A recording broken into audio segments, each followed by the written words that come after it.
Alright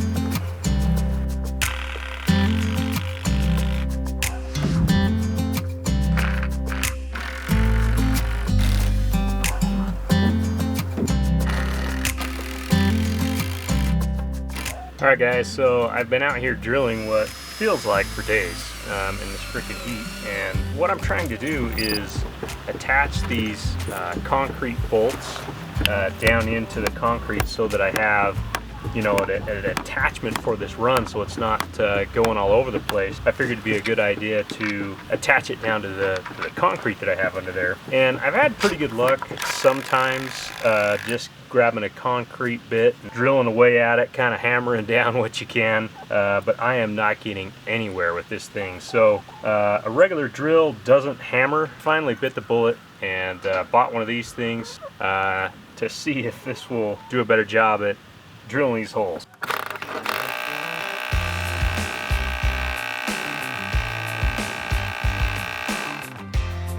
Okay, yeah, that's pretty sad. I seriously think I was working on that freaking hole for like 20 minutes at least, and I'm down just as far as I want to be in a matter of seconds. So if you're doing any kind of drilling into concrete, pick you up one of these hammer drills, and it's going to save you a lot of grief.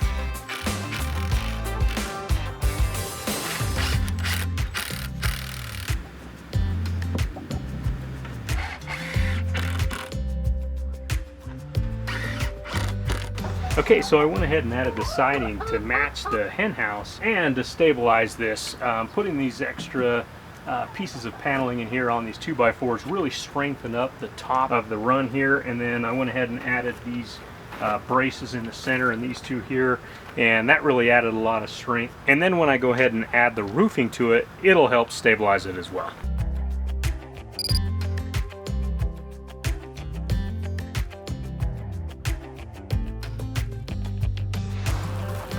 Just take your wet brush, put it in a plastic sack like this, and then just kind of push all the air out of it. And this is going to be good for me here, you know, in a couple hours or tonight when I put the second coat on it. Chicken, you're too loud. Alright guys, I've been super busy at work, so I haven't had a chance to get a good second coat on the Coop. Checking out this brush here. It's been 3-4 days since I've put it in this bag, and just pulling it out, it's been 90-degree weather in the shed, and it's still wet. Definitely usable for paint. So good tip at not having to constantly clean your brush. Go ahead and throw it in a plastic bag and kind of seal it up for a few days, and it's all good to go.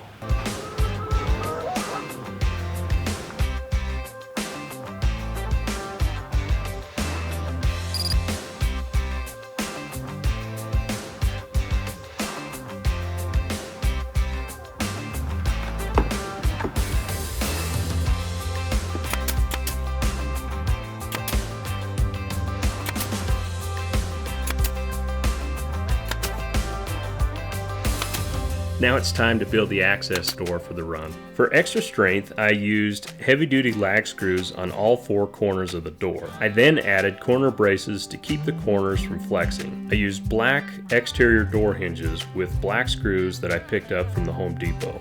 I made sure to do a couple test fits to the door before attaching the hinges. I also decided to add a center brace to give it more strength and match the rest of the run, finishing it up with a door pull handle and a barrel bolt latch.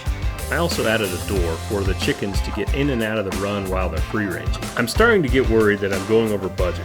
Trying to keep this build under $1,500 is a little tough. In part 1 of building the chicken coop, we were up to $655.61. Adding the run, including more wire mesh, lag screws, pressure treated lumber, paint, concrete fasteners, and the hardware for the doors, added another $427.14, which puts us at a total of $1,082.75.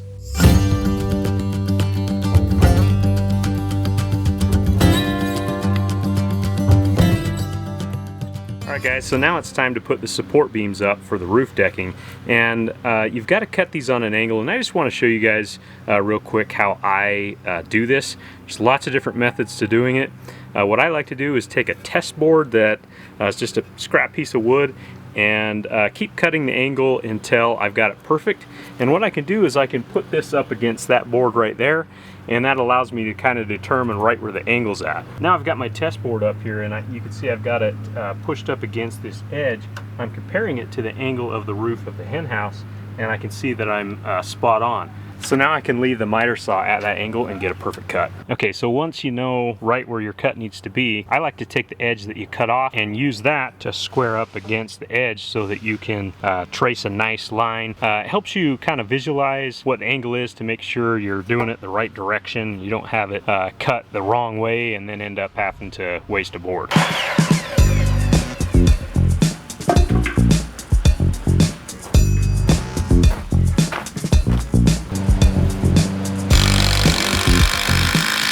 For these support beams, I decided to use these 900-pound lag bolt screws. It's probably a little bit overkill for this project, but hey, you know, I had them, so I used them.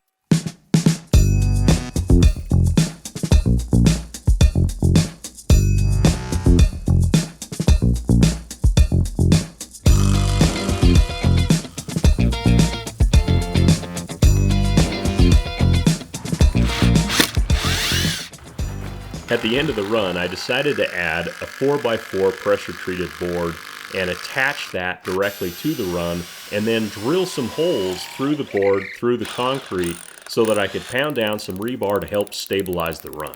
I've still got a lot to do on this chicken coop. However, now I'm able to transfer the chickens over to this new coop. And I've been testing out this ramp here and noticed that the chickens are actually slipping down the ramp a little bit. So I'm going to add a few more steps so they can easily get up into the hen house. I'm also adding in a couple hardware pieces so that I can hang their food and water. The nesting box is one of the most important parts of the coop. You want to make sure each box is 1 cubic feet of internal space.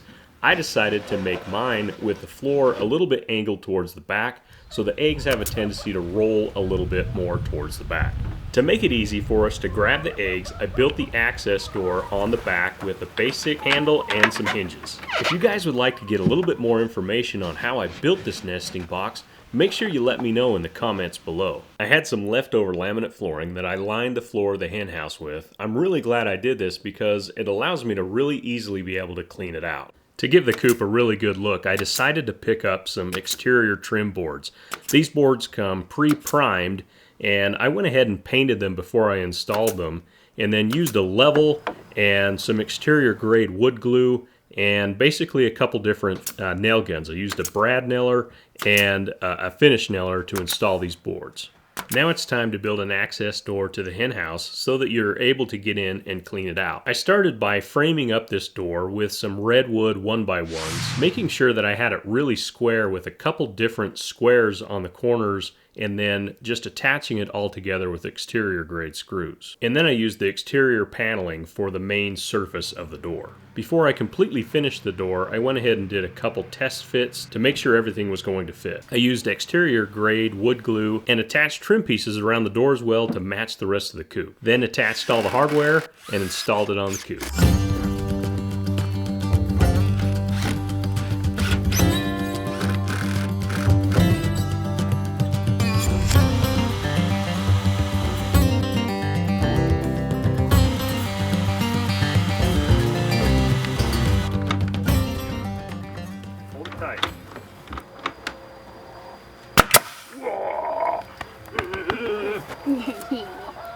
Yeah, another right there. Today I was able to recruit a helper to help me finish up the trim around all the doors, the windows, and the rest of the coop.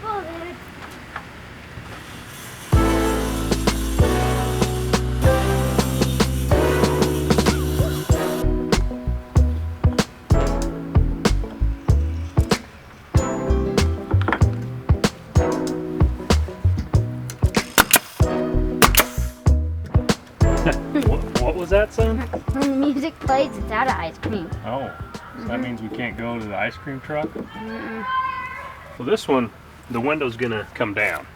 So it'll sit up in here and there'll be two hinges. The window will just drop down like that. KJ and I were able to build a little frame there up in the window so that the window will have something to push up against to.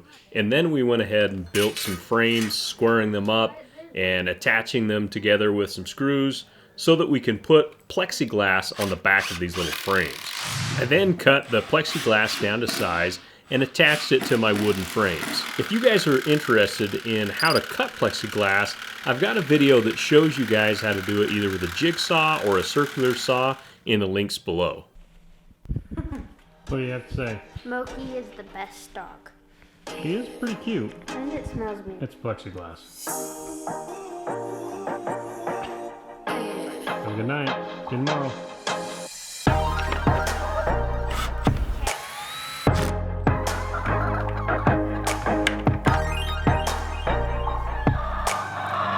So the chickens are definitely using the nesting box. They figured this thing out. All 5 of them are laying eggs. They're staying pretty clean. I mean, you've got a little bit of the wood chips and stuff that's on them, but luckily they're staying out of the nesting boxes for the most part. All right, guys, super excited.